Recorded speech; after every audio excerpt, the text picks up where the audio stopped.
Bidadi township ನಿರ್ಮಾಣವನ್ನು ವಿರೋಧಿಸಿ ಈಗಾಗಲೇ ಜೆಡಿಎಸ್ನವರು ದೊಡ್ಡ ಮಟ್ಟಿಗಿನ ಜನಾಂದೋಲನವನ್ನು ರೂಪಿಸಿದ್ದಾರೆ. ಎರಡನೇ ಸುತ್ತಿನ ಹೋರಾಟಕ್ಕೆ ರೈತರು ಮತ್ತು ಜೆಡಿಎಸ್ ಮುಂದಾಗ್ತಾ ಇದೆ.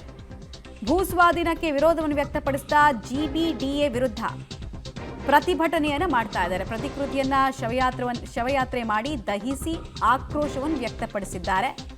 ಪೊರಕೆ ಹಿಡಿದು ಮಹಿಳೆಯರು ಹಾಗೂ ರೈತ ಮಹಿಳೆಯರು ಆಕ್ರೋಶವನ್ನು ವ್ಯಕ್ತಪಡಿಸಿದ್ದಾರೆ.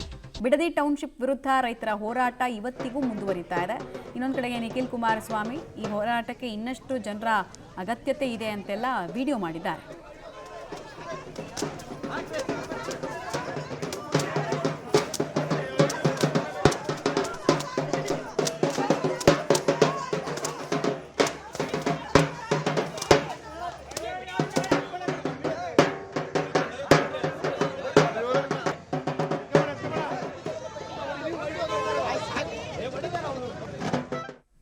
ಡೀಟೇಲ್ಸ್ ಕೊಡ್ತಾರೆ ವಿನಯ್. ಇವತ್ತು ಪ್ರತಿಭಟನೆಯ ಸ್ವರೂಪ ಹೇಗಿತ್ತು, ಎಷ್ಟು ಜನ ಸೇರಿದ್ದಾರೆ, ಎಲ್ಲೆಲ್ಲಿ ಪ್ರತಿಭಟನೆಗಳು ಜಾಸ್ತಿ ಆಗ್ತಿದೆ?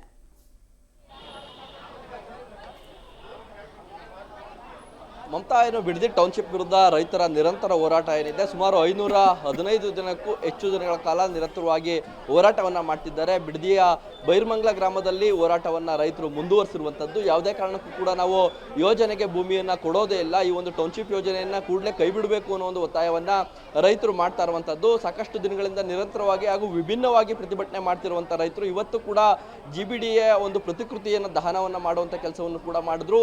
ಜಿಬಿಡಿಎ ಏನಿದೆ ಅದು ರೈತರ ಭೂಮಿಯನ್ನು ಕಸಿಯುವಂತ ಭೂಗಳ ಆಗಿದೆ. ಹಾಗಾಗಿ ಅದನ್ನ ನಾವು ಕೊಂದು ಅದರ ಶವಯಾತ್ರೆಯನ್ನ ಮಾಡ್ತಿದ್ದೇವೆ ಅನ್ನೋ ಒಂದು ಅಣಕು ಪ್ರದರ್ಶನವನ್ನ ಇದೀಗ ಗ್ರಾಮಸ್ಥರು ಮಾಡಿರುವಂತದ್ದು. ಇವತ್ತು ಕೂಡ ಪ್ರತಿಭಟನೆಯನ್ನ ಮುಂದುವರಿಸಿದ್ದಾರೆ. ಸಾಕಷ್ಟು ಸಂಖ್ಯೆಯಲ್ಲೂ ಕೂಡ ಏನು ರೈತರು ಸೇರಿದ್ರು.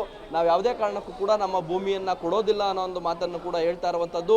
ಪ್ರತಿನಿತ್ಯ ವಿಭಿನ್ನವಾದಂಥ ಪ್ರತಿಭಟನೆಗಳ ಮೂಲಕ ಸರ್ಕಾರದ ವಿರುದ್ಧ ಆಕ್ರೋಶವನ್ನು ಕೂಡ ರೈತರು ವ್ಯಕ್ತಪಡಿಸ್ತಾ ಇರುವಂತದ್ದು. ಯಾಕಂದ್ರೆ ಸಾಕಷ್ಟು ಸುಮಾರು 512ಕ್ಕೂ ಅಧಿಕ ದಿನಗಳಿಂದ ನಿರಂತರವಾಗಿ ಪ್ರತಿಭಟನೆ ಮಾಡ್ತಿದ್ದಾರೆ. ಈಗಿದ್ರೂ ಕೂಡ ಸರ್ಕಾರ ತನ್ನ ಪ್ರಕ್ರಿಯೆಗಳನ್ನ ಮುಂದುವರಿಸ್ತಾ ಇರುವಂತದ್ದು ರೈತರ ಆಕ್ರೋಶಕ್ಕೆ ಕಾರಣವಾಗಿದೆ. ಹಾಗಾಗಿ ಪ್ರತಿದಿನವೂ ಕೂಡ ಒಂದೊಂದು ರೀತಿಯ ವಿಭಿನ್ನವಾದಂಥ ಯಾತ್ರೆಗಳನ್ನ ಮಾಡ್ತಿದ್ದಾರೆ. ಜೊತೆಗೆ ಈಗೇನು JDS ಕೂಡ ಪಾದಯಾತ್ರೆಗೆ ಕರೆ ಕೊಟ್ಟಿದೆ, ಆ ಒಂದು ಪಾದಯಾತ್ರೆಗೂ ಕೂಡ ರೈತರು ಬೆಂಬಲವನ್ನು ಕೂಡ ವ್ಯಕ್ತಪಡಿಸಿರುವಂಥದ್ದು. ಆ ಪಾದಯಾತ್ರೆಯಲ್ಲಿ ನಾವು ಕೂಡ ಭಾಗಿಯಾಗ್ತೇವೆ, ನಮ್ಮ ಭೂಮಿ ಉಳಿಬೇಕು, ಅಷ್ಟೇ ನಮಗೆ ಬೇಕಾಗಿರೋದು ಅನ್ನೋದು ಕೂಡ ರೈತರ ಒತ್ತಾಯ ಆಗಿರುವಂಥದ್ದು. ಸದ್ಯ ಒಂದಷ್ಟು ರೈತ ಮುಖಂಡರು ಕೂಡ ಇದ್ದಾರೆ, ಅವ್ರನ್ನ ಮಾತನಾಡಿಸ್ತೀನಿ. ಸರ್, ವಿಶೇಷವಾಗಿ ಪ್ರತಿಭಟನೆಗಳನ್ನ ಮಾಡ್ತಿದ್ದೀರಿ, ನಿಮ್ಮ ಆಗ್ರಹ ಏನು, ಇವತ್ತಿನ ಶವಯಾತ್ರೆ ಉದ್ದೇಶ ಏನು ಅಂತ?